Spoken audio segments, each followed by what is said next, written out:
Okay. So, what is advocacy? Advocacy is, the act of pleading for, supporting, or recommending, the process of supporting a cause or a proposal, um, pleading or arguing in favor of something, such as ideas or policy of active support. And, it comes in different colors and shades. There's individual act advocacy. You start at the moment when you say, wow, I need to fix something in my life, and I need to, you know my child needs I need to do some advocacy for my child or myself. Maybe you have to call and advocate with medical folks. But so there's different kinds of advocacy. We're mostly going to talk about systems advocacy. And I always say the difference between individual advocacy and systems advocacy is that moment that you say, so why is the system like that? Why do they do it that way? And, or there ought to be a law against that, right? That's when you start to say, how do we change the system? Not just for myself, but for everybody that's like me or my child. And, that you really want to make a difference. That's systems advocacy. And that's where I live my life. But you know what? We still have to do the individual advocacy all the time, right? But the individual advocacy, I think, is what really informs how we do systems advocacy. We learn like, oh, why is it that way? And how does things learn? So, yes. So let me see if I can do this now. I love this. I'm going to play a little video. Hopefully it will work. Let's see if it will work. Because I like this video a lot. I'm an actress and a singer. I am an artist. A teacher. A college student. A good friend. A loving son. I'm a grandpa. A husband. A wife. I'm a brother. Member of my church. A dog lover. Volunteer. I'm a drummer. Homecoming king. Oh no. Very independent. I'm a homeowner. I'm a Seahawks fan. I am a community organizer. I'm a professor. I'm a voter. I am a strong self-advocate. Business owner. Community relations facilitator. A taxpayer. I am smart. I'm just like you. Just like you. Just like you. Just like you. Just like you. Just like you. Just like you. Just like you. I love that video. Because I think it really informs our advocacy, because it tells us all the things we want for if you're a self-advocate for your own life, and for a parent, for our children's lives, the things they want. Because what do people want? They want places to live, to have access to and belong in the community, the opportunity to learn and grow, an affordable, accessible, inclusive place to live, meaningful things to do, including real jobs for real pay, to be healthy and have access to appropriate health care, appropriate, adequate supports available when and where they are needed, a transparent, easy to use service system, economic stability. And you know what? Those are the same things everybody else wants, right? Whether you have a disability or not. And those are the things that drive our advocacy, is the things that we want for our lives or our children's lives, so that their world will be better, right? So your world will be better. And if you don't have a passion, it's that passion that often brings people to say, again, so why things like that? I want a better life. How can I change that so we can have the things that we want and break down the barriers that keep us from, having the same things that everybody else wants. And advocacy, we know, is across the lifespan. When my daughter was born, she, is the moment she came into the world and they told me she had Down syndrome, the advocacy started at that moment, right? And with medical doctors, with schools, we have to, as we go through school, in fact, there's a lot of energy that goes around advocacy for schools, accessing the community. How can she get the things she needs for employment and having a job? How's she going to get around? You need to have transportation and making sure the system works, and then having a place to live. All these things are the things that we all have to focus on. And, it's across that lifespan. Just the time you think you're going to be done with advocacy, you're going to have to do more, right? So sometimes maybe people from formally will retire from advocacy jobs or whatever. You'd never really stop advocating. And again, we talked about the difference between individual and systems advocacy. And, sometimes when we talk about particularly legislative advocacy, it can be a little bit scary. And, but it's good to know legislators really make decisions, again, that are across our life. They make decide how money is going to be spent, and, how much public transportation are they going to fund? How much are schools going to receive, and the kinds of trainings teachers might receive around inclusion, how much housing they'll build, whether there's going to parks and inclusive places in the community, and our medical staff. So, they make a lot of things that impact us. And, the basics of legislators. It's like, what do they do? When my oldest daughter I think she was going into high school, she volunteered as a legislative intern, at the legislature for one of the legislators. And you go down for a week, you get a lot of information. And she goes, she's 13. And I said, so, Kate Master, so what do they do? I don't know. They talk a lot, she said. But really, what are the two things they do? Excuse me. The first thing is the thing we know about. They make laws. And the other thing they do is spend our tax dollars. And there's something you should know. So they could go an entire legislative session. So this upcoming legislative session is what we call the short session. It's only 90 days, and it's going to go fast and furious. They're not going to be making a whole lot of new laws. And they've already been told they can't pass any new laws that cost any money. So they're all saying they're going to reject bills that cost money.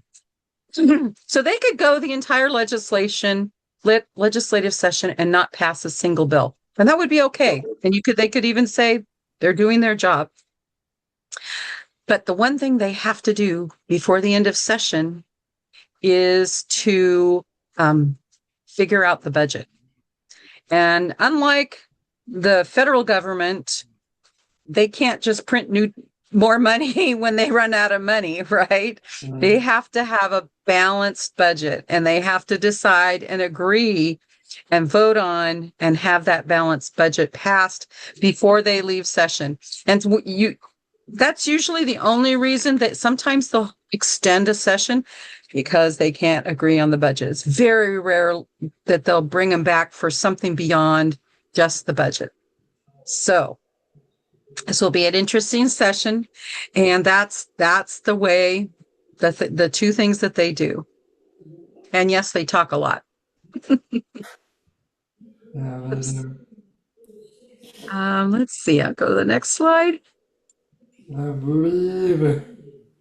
There we go. That's for Sean, I think. Yeah. Thank you. Thank you, Shelby.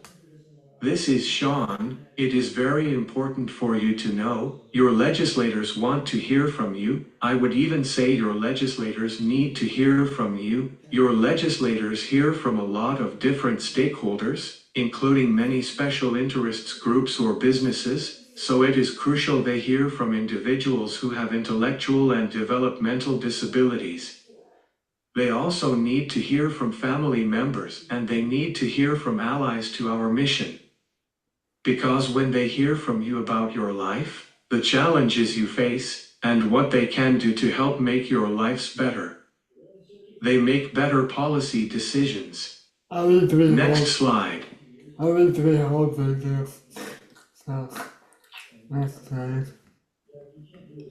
Okay. 1 second.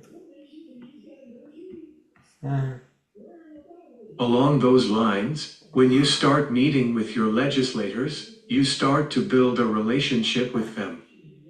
The more they know about you, your story, and your needs, that relationship will grow. If you also get to know who each of your legislators are, what they think, and what they are interested in, your relationships again will grow. Finally, the more you meet them, the stronger your relationships will be. Yeah, very important to talk with them. Next slide.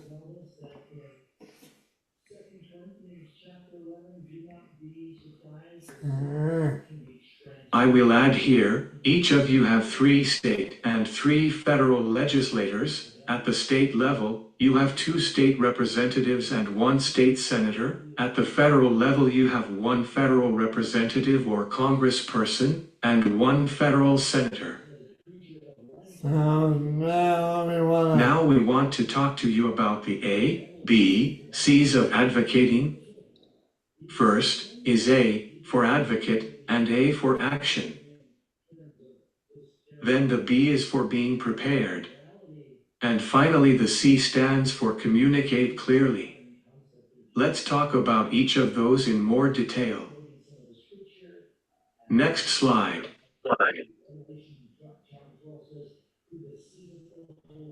Let's start again with the letter A, which is A for advocate.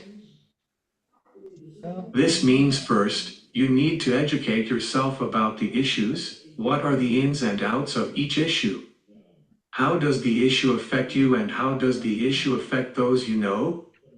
Then there is voting. You vote at the local, state, and federal levels, and each one matters.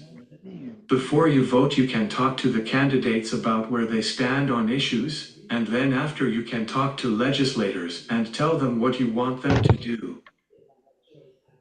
You can advocate by attending a town hall to speak your mind. You can also invite state leaders to your home, a local business, or the workplace to talk with them. You can also advocate by signing up for email action alerts. One place to do so is to sign up for the ARC's action alerts. Our state ARC has an action alert, and so does the ARC of the United States. When you sign up for these, you will find out the hot button issues, bills that might impact your life, and ways you can help advocate. Another way you can advocate is to join a group, a board, or a committee that are talking about issues you are interested in, and then speak up at these groups about your thoughts on those issues. Next slide. Attend a town hall, invite them to your home or work.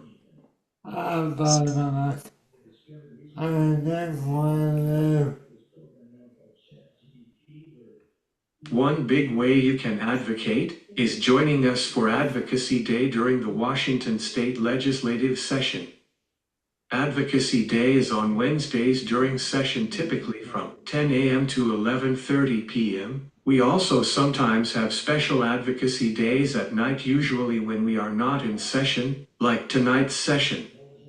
Each advocacy day you will learn how the legislative and state systems work. You will learn more about the issues, as each advocacy day is typically focused on one main topic. You will learn from community experts, and often you will meet some of your legislators. After the main program, there is time for you to meet your legislators by scheduling an appointment. And on some advocacy days, we will have a rally by the Capitol. While most advocacy days are held on Zoom like this one, others will be in person in Olympia, but those two are live streamed. Next slide.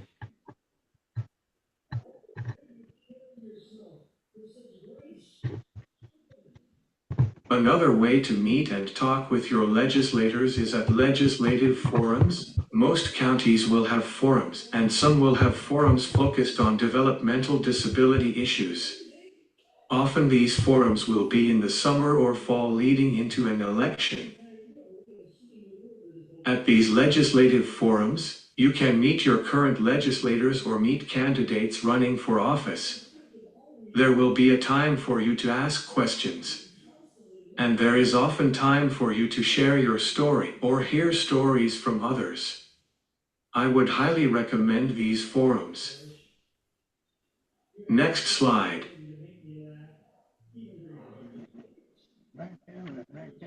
A also stand for action. There are a lot of different actions you can take each year to interact with legislators or other state leaders. Here are just 4 of them.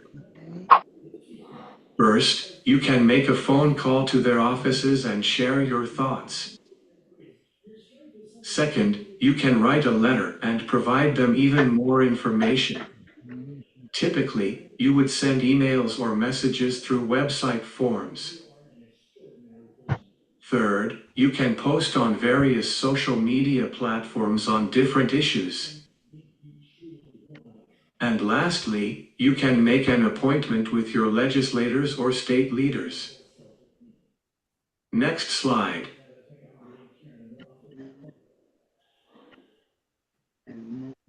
If you want to find out more about the Washington State Legislature, you can visit the legislature's website. This is at leg.wa.gov.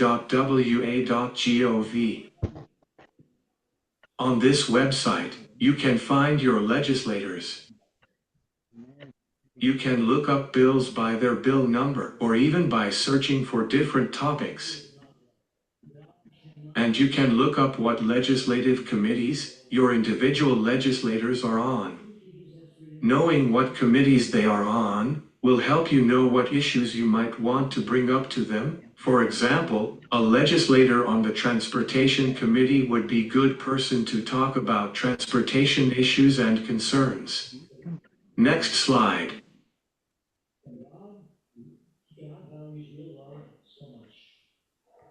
If you want to call your legislators or leave them a message, a good place to start is the legislative hotline.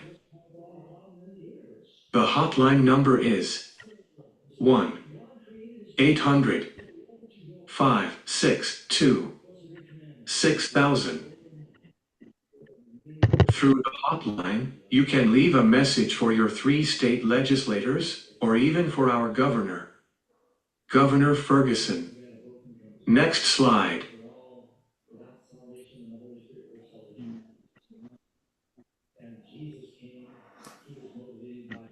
Likewise, you can reach your legislators through email. How do you do this? I will tell you how. Each legislator's email uses the following format. First name, followed by a dot or a period. Last name, followed by the @ symbol, followed by the letters leg.wa.gov.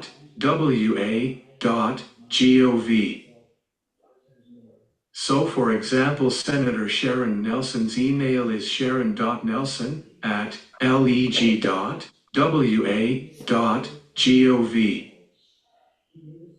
Back to you, Kathy.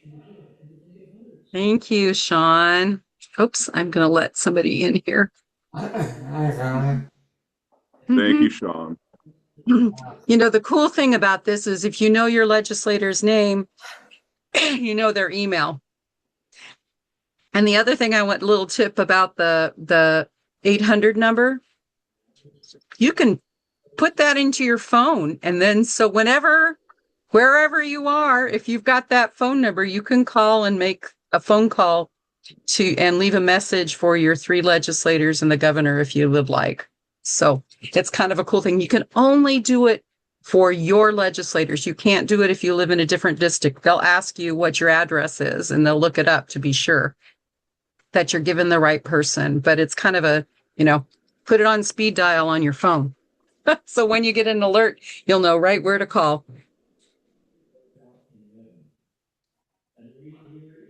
So one of the other things you can do is to testify at a hearing.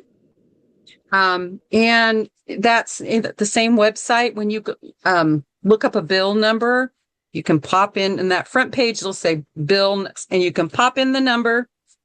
And it'll take you to the bill. And when it's getting close, it'll tell you when the hearing, if there's going to be a hearing, it'll tell you the history of the bill. But the cool thing is now when they have a hearing scheduled, you can sign up right on that page and click on it. And you can either write written testimony. You can now, this was a really cool thing that happened during the pandemic. It used to be if you wanted to testify at a hearing, you had to get in your car and go to Olympia and sign up and wait in Olympia to be able to testify, and sometimes for hours. Guess what? During the pandemic, they started using Zoom, which is just great. So now you can testify from home. You don't have to go all the way to Olympia. So you can go to that website, you can click on that, you can sign up to testify at a hearing, and it'll ask you, do you want to testify in person? Do you want to testify via Zoom? Or do you want to just submit your position for the record? So you can say, I support this bill, or I don't support this bill. Or there's also one that says, I have concerns. And then there's a space you can write what your concerns are. So there's a lot of, I think that's really cool, because I think that really expanded the opportunity for more people to be able to give their testimony. It wasn't easy for people from Spokane to come to Olympia to testify. You had to be really motivated. And sometimes even if you're really motivated, it doesn't mean you had the transportation or means to get there. So I think this was really an accessibility thing, which I think is kind of cool. So, and there's times across the session where that's really important. Sometimes it's important to show up in person. So I can tell you, there was a little story from this last session. There was a bill about repairing your wheelchairs. And that the bill said that you could, before you had to go to a dealer to have your wheelchair repaired. And this bill said you can go wherever you want to have your wheelchair repaired. And there was a legislator who was a little bit kind of pushing back, and she was important on the committee. So what did Sean do? Sean and a bunch of his friends went to Olympia and sat in the audience during that hearing in their wheelchairs. Do you think that made an impression? Just their visual presence, I think, was powerful, and that bill passed. So sometimes showing up in person is important, but even then, having the opportunity to testify via Zoom is a really great thing. And just, and if you're shy, it's okay. You can just tell them what you think, submit written testimony. They have to read that. Or just say, I'm for or against. Sometimes you just want to be able to go in and click, click, click. Yes, please support this bill, and do that. So that's a really great thing to do.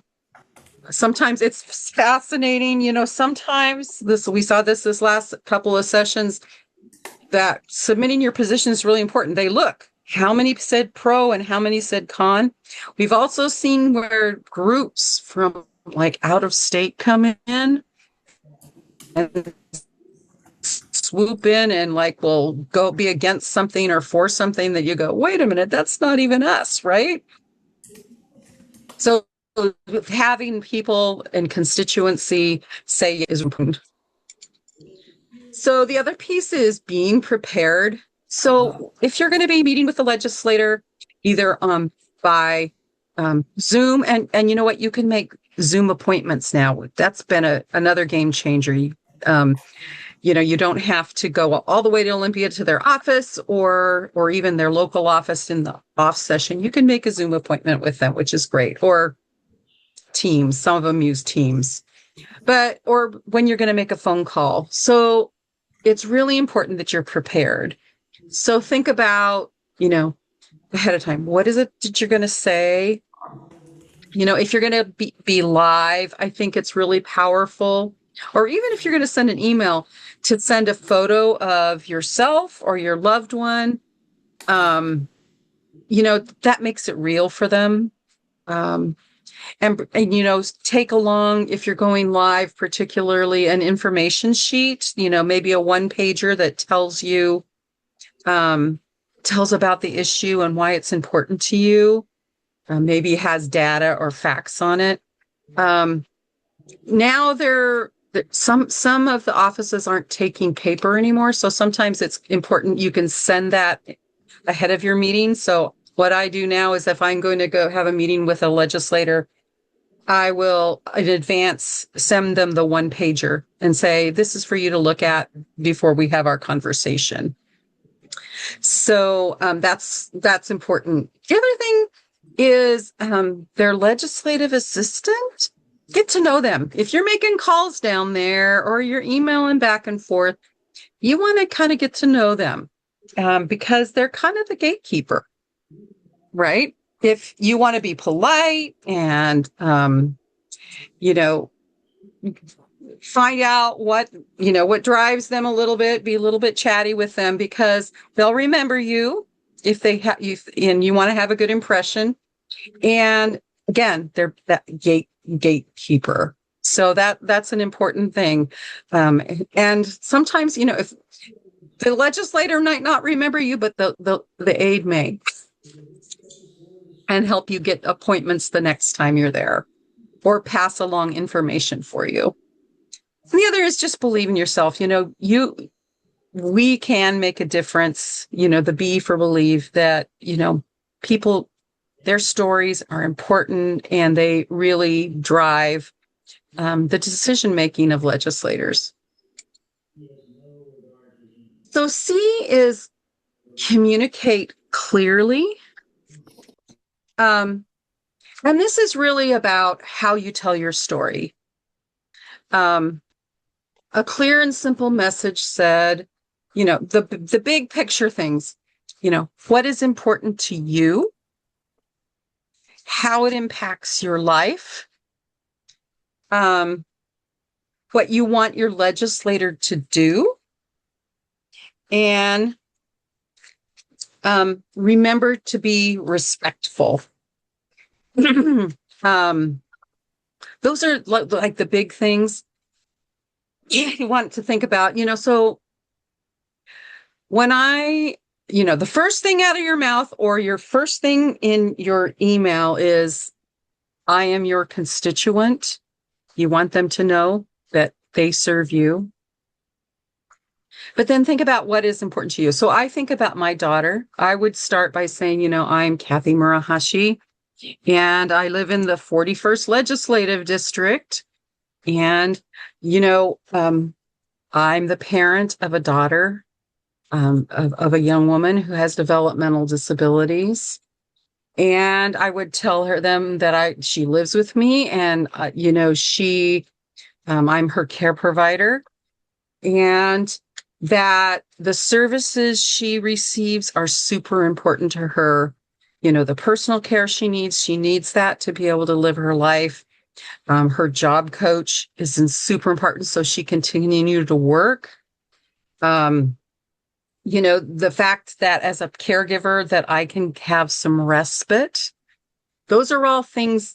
Without those things, I couldn't continue to care for my daughter. And that's why those services are so important. So And this session, when we're talking about a lot of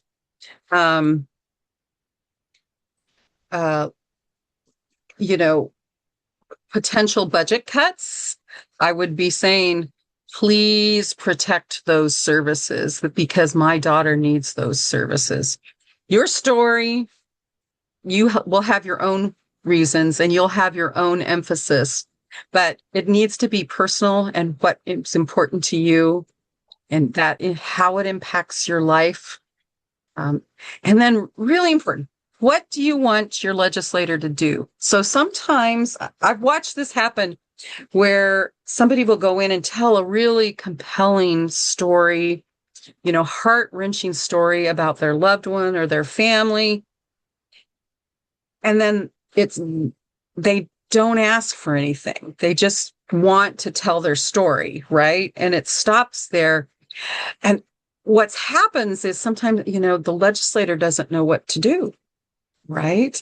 And they think, they kind of come over, they might say, oh, I'm so sorry. And they'll pat you on the shoulder. And that's just terrible. And they're very empathetic, but they don't know what to do. They'll send you on your way. You haven't asked them, what action do you want them to take? So you don't want them to just send you on your way without asking them to do something. So really important. And then the piece about being respectful, that's super important. You can be passionate. We all are really passionate. And sometimes we can speak in a passionate way, but you always wanted to keep it. You never want to, personally insult anybody or, just bring disrespect there, because what will happen, you will cut off your bridge, right? You'll burn that bridge and you won't, the next time you call that aid, especially a reason why you don't want to get mad at the aide, because they're not going to make an appointment for you again, right? And so I've even seen people that got banned from certain offices. So, I know you guys are all really super respectful, but it's good to know. And it doesn't mean that you're not passionate, and you can even passionately disagree with a legislator, but always keep it really respectful. All righty. So I want to show you a really cool tool. Sean, can you put the bill tracker link in the chat box, maybe? Yeah, I'll do that. This is the website to this takes you to our website. And during session, and it's set up now, it doesn't have much in it. If you click on one of these buttons, the hearings, the budget side by side, or the bills of interest, it'll take you to a spreadsheet. And the hearings one will come up and it'll tell you which hearings are happening your particular week, whatever week it will be. It'll change every week. It'll tell you which committee the bills are being heard in.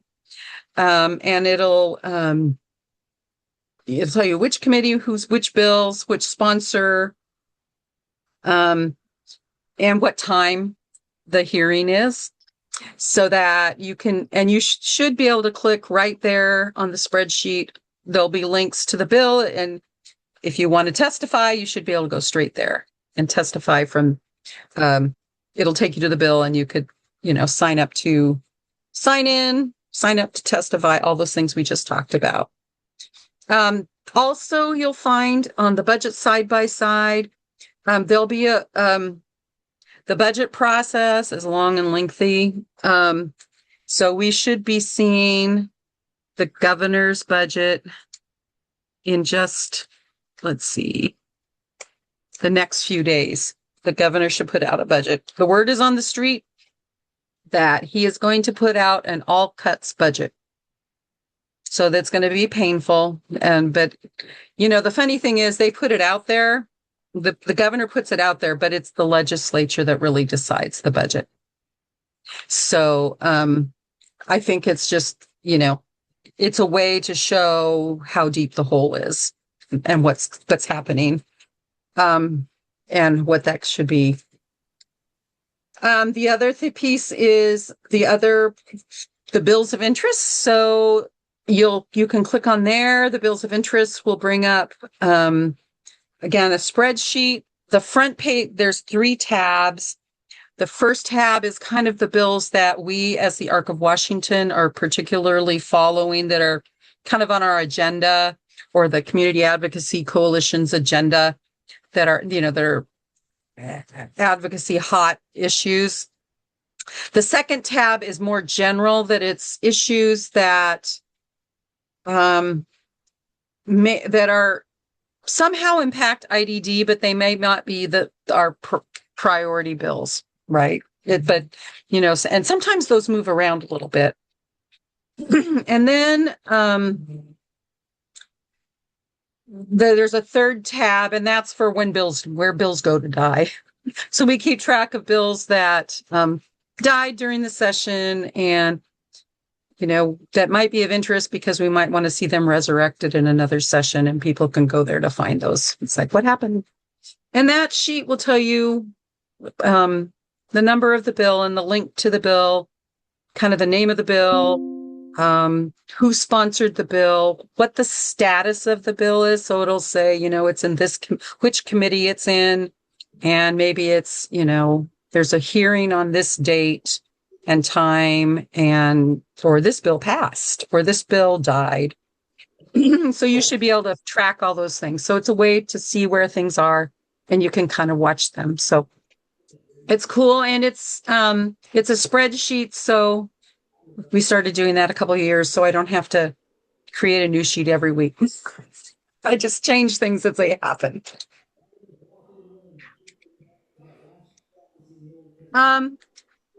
So let's talk a little bit about the challenges. You kind of got a hint for that.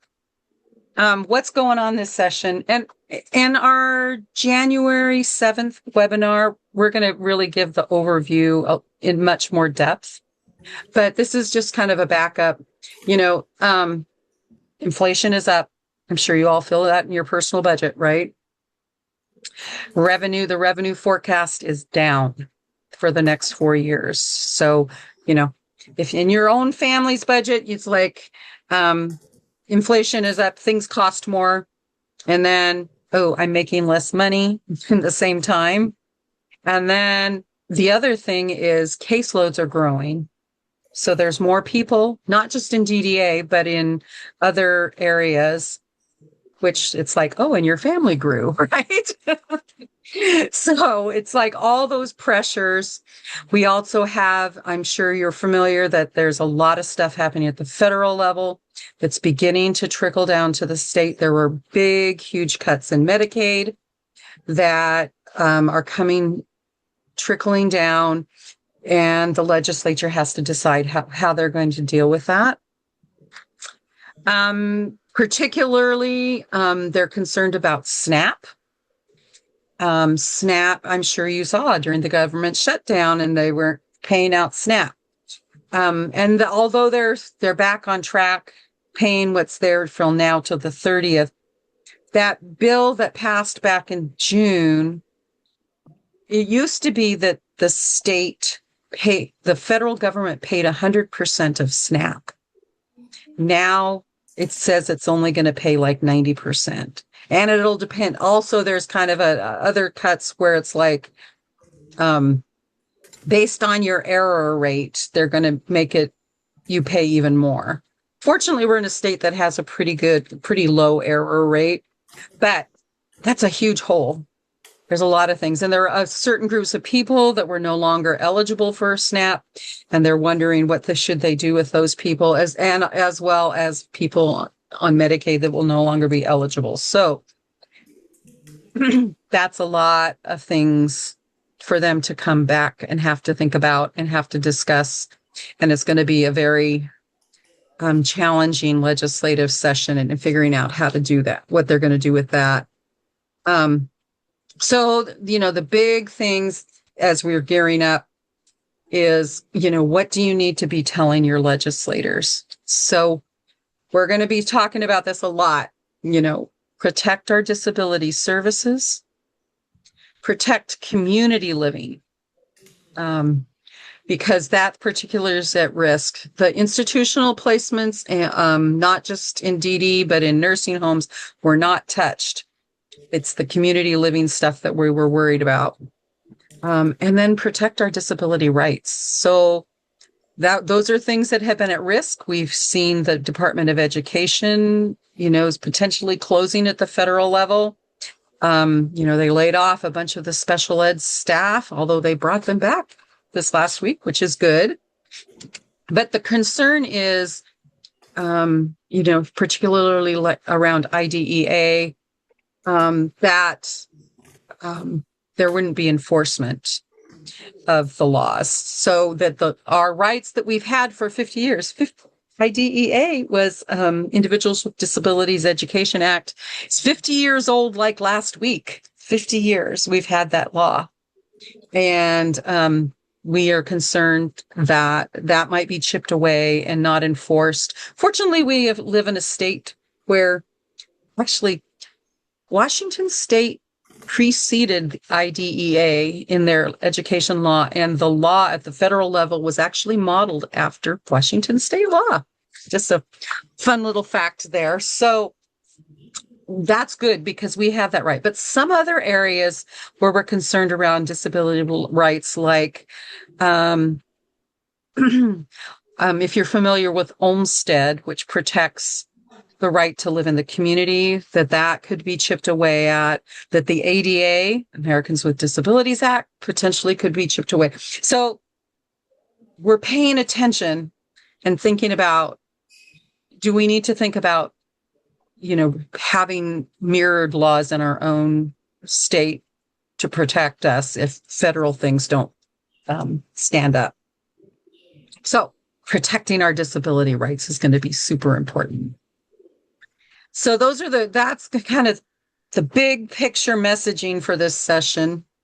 There will be more to come. So again, what can you do? So sign up for our alerts so that you'll get the messages that we go through. You can do that at the ARC of Washington's website, at our Action Center. Again, think about telling your story. Think about, what that means and how could you do that. You begin to kind of mold that and create it so that when you'll be ready when you, write an email or if you make an appointment, that they'll know your story, and having them get to know you some. And then please join us for advocacy days. They're virtual. Most of them are Wednesday during the day, virtual. There's 2 that will be live. We'd love to have you join us in Olympia. That's January, I think 21st and 28th. They'll both be live. You can go to our website to the Advocacy Day page and sign up. You probably saw it when you signed up for this webinar, all the advocacy days. We're also doing a couple evening ones. So January 7th, there's going to be the overview in the evening. I will kind of do one in the evening that's kind of halfway through the legislative session, because we realized that not everybody is available during the day, right? That people would like to be participating. And then we'll do a summary at the end of session about kind of what happened. Again, that will be in the evening. So join us for those advocacy days. We also record them. So if you're not available during the day, you can also review and see what's going on there. Get involved in whatever way that works for you. We think that's a great thing. Because it really does make a difference. Again, stories and your presence definitely makes a difference. I love this quote. Never doubt that a small group of thoughtful, committed citizens can change the world. Indeed, it's the only thing that ever has. And so just sometimes we feel small, but what can I do? But, those small things, those few phone calls here and there. Sometimes they say that legislators, even if they just get 5 phone calls on the same issue, they pay attention.